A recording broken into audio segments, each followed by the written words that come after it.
Siempre he tenido esta fascinación por la mitología. Nos permite conocer cómo es que otras culturas piensan, sienten, viven y cómo es que se relacionan entre ellos o con su espacio, su territorio, con el mundo.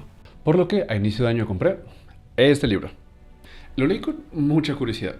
La verdad, sobre los celtas conocía tal vez el nombre, algunas imágenes y más o menos de dónde eran. Terminé enamorándome de las culturas célticas. Y decidí hacer un video porque si estudié la carrera que estudié fue para aprender a monetizar mis chistes malos, mi infodumping y mis obsesiones. Para intentar que no sea un video tan denso porque es mucha información, no solamente del libro sino de otras fuentes, decidí concentrarme en algo un poco más simple. Y esto es 3 cosas que me parecen interesantes de los celtas. Entendí que la identidad Everyone you love, es infinitamente densa, everyone you know, como una serie infinita de números reales, every human being who ever was. que aunque uno se acerque mucho y la amplíe, no se acaba nunca.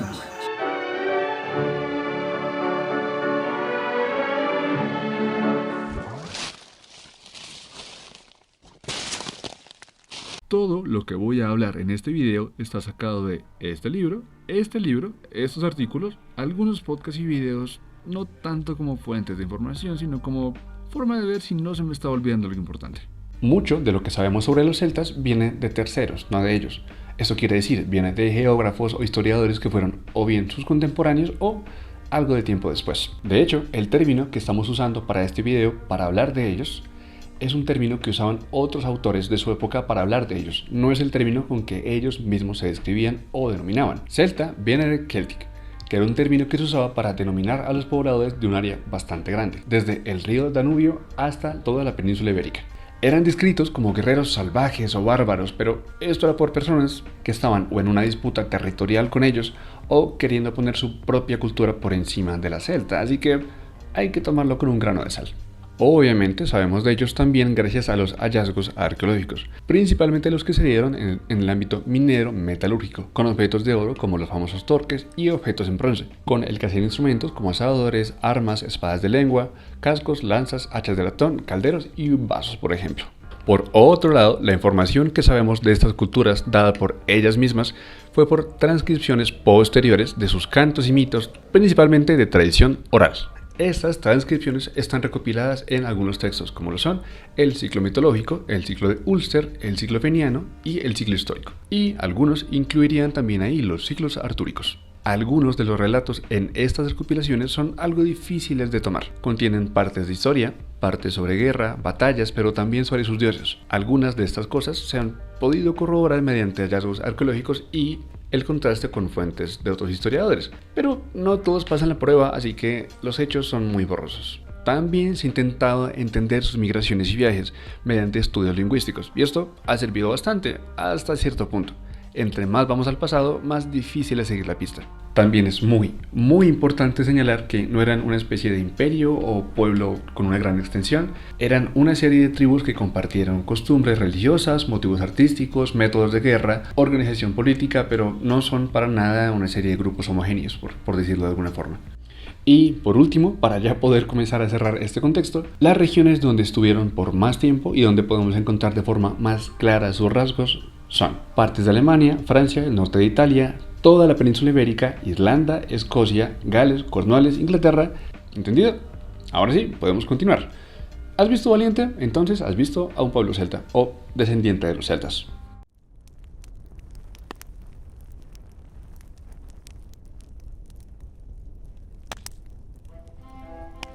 Como cualquier otra cultura humana, tenían sus criaturas y rituales, todas tan variadas e interesantes que podrían dar para un video cada una. Había cosas relativamente fáciles de entender, como tal vez alguna criatura conocida, pero con alguna mutación o exageración que la unía al mundo sobrenatural. Mi ejemplo favorito en este caso es definitivamente el Afanach de Gales. Es descrito como una especie de monstruo acuático, parecido a un gigantesco castor, y con algunos elementos como de reptil. Moraba en el lago Little Lion y cuenta con algunos homólogos como el Kelpie de Escocia, el Ich Aussie de Irlanda o el Gastin de la isla de Man. Por otro lado, tenemos a criaturas o espectros algo más difíciles de entender, precisamente por lo específico. Los mitos celtas están atestados de criaturas que caminan junto a la muerte. Su nombre significa peligro, tragedia, pero ellos no la causan. Simplemente son quienes avisan, son simplemente parte de la naturaleza.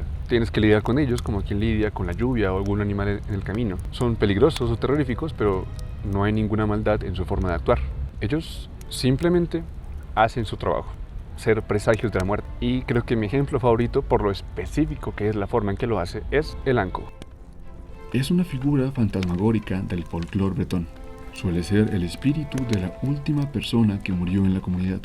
Se presenta como un esqueleto que conduce un decrépito carro en el cual amontona cadáveres. Su calavera gira y gira sobre sí misma de forma que puede ver a todos. Pero cuando se detiene en una casa y señala hacia ella, es porque anuncia la muerte inmediata de uno de los habitantes de esa casa. También está, por otro lado, la lavandera o washerwoman. Y todas sus variantes, porque en cada región tiene un nombre distinto y juro que todos los nombres, tenerlos todos recopilados es complicado. Depende de cuál te encuentres, la cosa puede variar. Una de ellas es muy peligrosa. Puede pedirte que le ayudes en su labor de lavar, lavando en el río. Y si aceptas,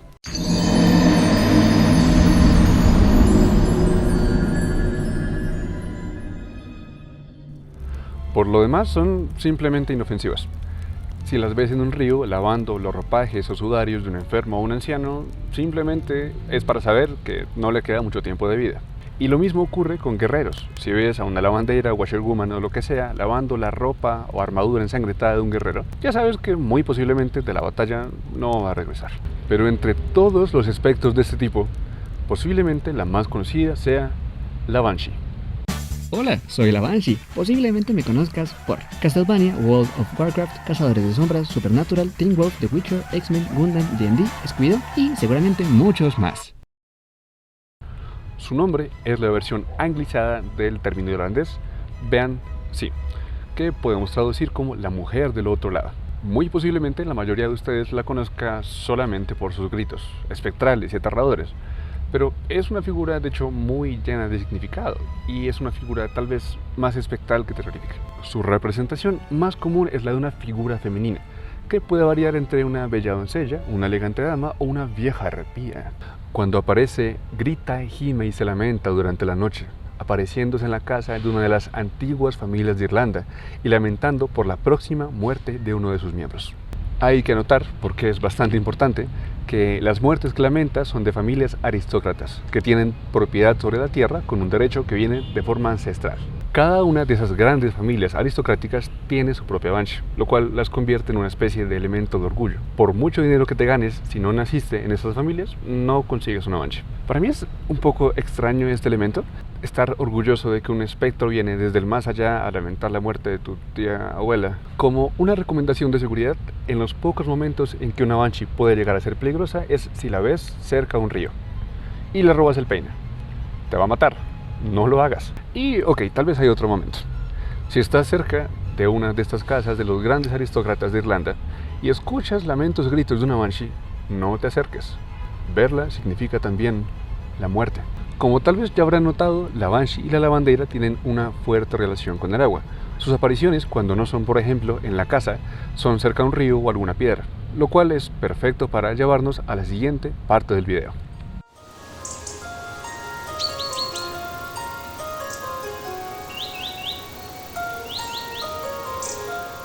Cuando estaba leyendo el libro, me pasó una cosa muy curiosa.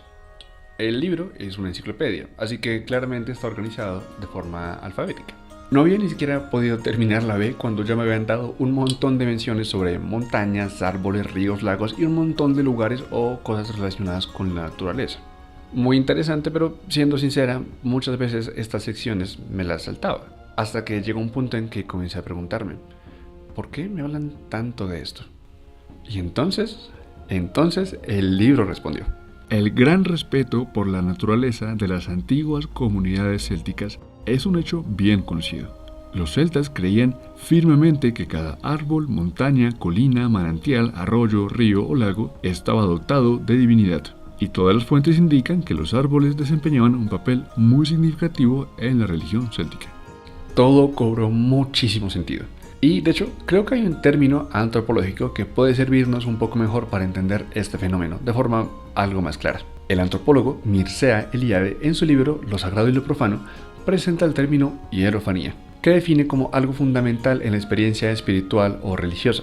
Es ese momento u objeto que se convierte en una manifestación de lo sagrado en un mundo cotidiano, donde lo divino irrumpe en la realidad y marca un espacio sagrado o divino. Para ellos, la naturaleza no era solamente su entorno, la naturaleza para ellos era fuente de hierofanía en sí misma. Las manifestaciones del arte celta parecen demostrar que todos los seres vivos pertenecen a un mismo universo, y que los bosques, lagos, ríos y fuentes poseían su propio espíritu, manifestación de una deidad.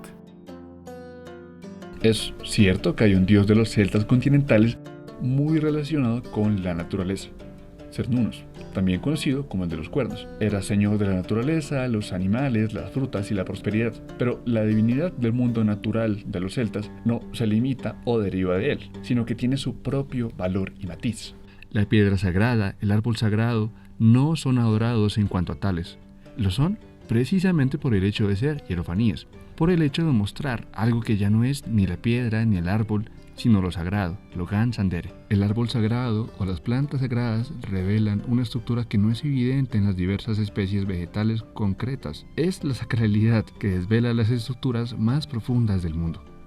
Tenemos muchos ejemplos, como el Bilfeada o árbol anciano, de la tradición irlandesa. Eran árboles formidables y muy reverenciados que se alzaban frente a un castro o un pozo sagrado. Talar o destruir uno de estos árboles era un crimen, no por ofender a un dios, sino por el árbol en sí mismo.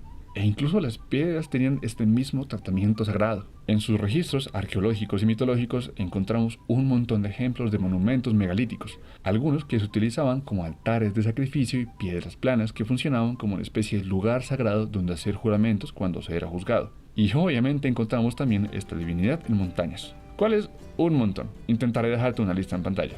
Rápido. Y fue aquí cuando me acordé de una de las figuras celtas más conocidas en cualquier entorno de fantasía. Si has jugado D&D, posiblemente hayas usado un personaje de esta clase, los druidas, usualmente conocidos como poderosos abrazárboles europeos, pero una vez conoces el contexto de donde vienen y qué es lo que hacían, son de hecho mucho más cautivadores. Los druidas tenían el papel de ser intermediarios entre los dioses y los mortales, y para esto eran portadores de la ciencia sagrada, una serie de largas leyendas que debían memorizar durante largos años de enseñanza oral, secreta y además en lugares muy lejanos. Tenían prohibidísimo plasmar los textos sagrados por escrito, lo cual, como podrás imaginar, es parte de lo que ha dificultado conocer de forma más clara o certera sus leyendas y creencias. A diferencia de lo que podrías pensar, el término druida no hacía solamente referencia a los chamanes, por llamarlos de alguna forma, sino que los podíamos encontrar en 3 subdivisiones. Primero, los druidas propiamente dichos, que se encargaban de la filosofía, la ciencia de la naturaleza, el derecho y obviamente la religión. También estaban los bardos y los vates o adivinos, usualmente encargados de rituales que incluían sacrificios, en rocas sagradas o en ríos. De hecho, mucho del rastro arqueológico que tenemos de ellos viene nada más y nada menos por los ríos. Esas espadas, cascos, vasos, calderos, fueron encontrados en ríos, porque muchos de estos rituales incluían un ofrecimiento al agua, de algo que tuviera mucho valor. Ahora, posiblemente te estés preguntando, específicamente, ¿por qué al agua? Bueno, para esta cultura, el agua, sea en forma de río, lago o lo que sea, tenía un valor espiritual. Era una especie de lugar liminal que conectaba ese mundo con el sobrenatural. Por eso muchos rituales la incluían en su proceso. Por ello, el simbolismo de las aguas implica tanto la muerte como el renacer. El contacto con el agua implica siempre una regeneración, no solo porque la disolución va seguida del nuevo nacimiento, sino también porque la inmersión fertiliza y multiplica el potencial de la vida. A la cosmogonía acuática corresponden, a nivel antropológico, las hidrogonías, las creencias según las cuales el género humano ha nacido de las aguas. Había rituales fúnebres que incluían en el entierro calderos con agua. El caldero tiene su propio significado, pero el agua también. Era un objeto bastante complejo. Y podríamos hacer todo un análisis sobre el gran peso energético, simbólico, como quieras llamarlo, que tenían las ciudades y lugares inundados en esas culturas. Y precisamente por esto mismo es que era muy común encontrar criaturas como la lavandera o la banshee, que tenían alguna relación con el agua en sus manifestaciones.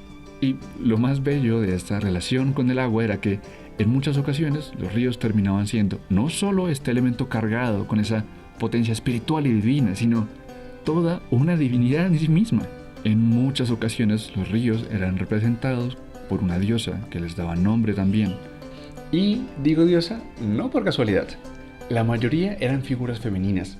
Tenemos por ejemplo a la diosa Danu del río Danubio, a Boart del río Boina y así. Lo que nos permite casualmente pasar a el siguiente tema.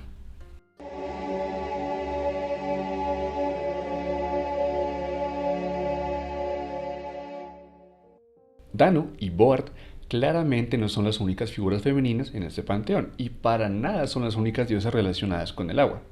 Las figuras femeninas en estas culturas no solamente abundan, sino que son cruciales en todas sus formas y variedades. Tenemos a Belisama, diosa de los ríos y lagos de las Galias y Britania, a Arremetia, diosa céltica patrona de los manantiales sagrados, Coentina, triple diosa céltica acuática, patrona del antiguo manantial sagrado situado en la localidad de Carrenburg. Si te sientas a investigar sobre los nombres de ríos en las zonas que mencionamos hace un rato, muy posiblemente te vas a encontrar con los nombres de muchas más diosas o alguna forma de divinidad. Pero claramente el papel de las diosas no era solamente el de dar nombres a ríos, lagos o manantiales. Su importancia también estaba en, por ejemplo, ser diosas de la soberanía o ser parte de algunos de los clanes más importantes de esta mitología. Y al mismo tiempo representaban algún valor, objeto o fenómeno deseado o no deseado. Una buena diosa para poder ejemplificar esto es Brigitte. Ella es nada más y nada menos que hija del Dagda, una de las figuras mitológicas más conocidas e importantes por ser el líder de los Tuatas de Danann, una familia de seres mágicos que según los mitos habitaron Irlanda antes que los humanos comunes. Alrededor de ellos y ellas gira el ciclo mitológico y el ciclo de Ulster. Brigitte, aparte de ser una importante miembro de esta familia, es una diosa irlandesa polifuncional, del fuego, la fertilidad, el ganado, las cosechas y la poesía, que entenderás son aspectos vitales de los cuales depende el poder sobrevivir, tanto como individuo, siendo el alimento, o como comunidad, con la poesía. Y para seguir resaltando incluso más la importancia de estas figuras, este mismo clan recibe su nombre gracias a una diosa, Anu, Ana o Danu, pues el nombre se traduce como las gentes de la diosa Danu. En sus mitos, las diosas se muestran como figuras muy complejas, muchas veces trifuncionales, e incluso hay una diosa que es una especie de trinidad y también un fractal. Para esto tenemos que hablar de Morrigan o las Morrigan. Primero, Morrigan es una diosa de la soberanía y una figura trifuncional. Poseía atributos de destrucción, sexualidad y profecía. Predecía muertes, fatalidades o fracasos y está relacionada con la lavandera del Baddo. Este es un muy buen punto para darte cuenta que todo lo que escogí en el video está conectado. Se decía que ella seleccionaba a las pobres víctimas que iban a tener una muerte sangrienta, como lo hacía lavando sus ensangrentadas armaduras en el río. Esa es Morrigan, pero dentro de ella y por separado de ella tenemos en esta esquina a Badab. O Badab, no sé cómo se pronuncia, diré Badab, ¿ok? Perdón, es una diosa relacionada con la guerra, que frecuenta los campos de batalla antes y después de la lucha. Posee una personalidad maligna que se deleita con las matanzas sangrientas e incitando al bando contra el otro, infundiendo furia en los guerreros. Entonces ella es Morrigan, pero también es Badab. Y en esta otra esquina tenemos a Mac, que también es Morrigan, pero al mismo tiempo no. Y al igual que Morrigan es una diosa de la soberanía. Su nombre puede significar campo o llanura, lo que nos conecta directamente con el ámbito rural. Y claramente también es polifacética. Es guerrera, gobernante, proferida, matriarca, guardiana y protectora del bienestar. Pero hay algo raro aquí. Esta esquina tiene otras 3 esquinas. Primero, Maca, esposa de Nemet, una maga que predice la destrucción del país. Maca como gobernante y guerrera de Irlanda. Y Maca, de esposa divina, casada con el humano Krunku, que si me lo preguntan es un marido de mierda y causante de una maldición. El contexto está en la nota. Y ahora sí, ellas son Morrigan. Y ¿sabes qué es lo más extraño? Aún después de todo esto, siento que aún me falta algo muy importante por explorar, específicamente sobre Morrigan, y es su papel como diosa de la soberanía. Y como esto va muy de la mano con su característica como una diosa promiscua. Suena raro, pero créeme que tiene mucho que ver. Solo déjame explicarlo. Esto es precisamente una de las razones por las que las figuras femeninas en estos mitos se me hacen tan absolutamente fascinantes. Pero vamos primero por el inicio. El rey, al igual que en muchas otras culturas, era una figura de origen sacro o divino. Era descendiente de una o varias divinidades ancestrales. La soberanía era una diosa con la que el rey debía unirse sexualmente a la hora de tomar encargo. De esto dependía que él fuera soberano. Es la unión de Morrigan con el Dagda lo que lo dota de su papel como líder legítimo de su país y de su pueblo. Y sucede también con la diosa Medeb, con quien el aspecto de la promiscuidad es incluso más pronunciado, pero nunca se presenta como algo negativo. Todo lo contrario, es algo indispensable para que el rey pueda seguir ejerciendo su papel y la sucesión de poder sea algo que pueda seguirse haciendo sin que la divinidad se pierda. La promiscuidad mostrada por la reina mortal Medeb no debe considerarse vergonzosa, pues como diosa de la soberanía, en cuanto se percataba de que el rey se había convertido en viejo ineficiente como tal, su deber era buscar un nuevo rey más joven y competente, aceptándolo como marido. Para esto, de hecho, había un ritual llamado Banais Rig, en el que el rey se unía sexualmente con una doncella que en este caso estaba representando a la diosa. Mediante ella se daba esta conexión con la soberanía y se adquiría este permiso para gobernar el territorio. Además, era también algo de buen augurio.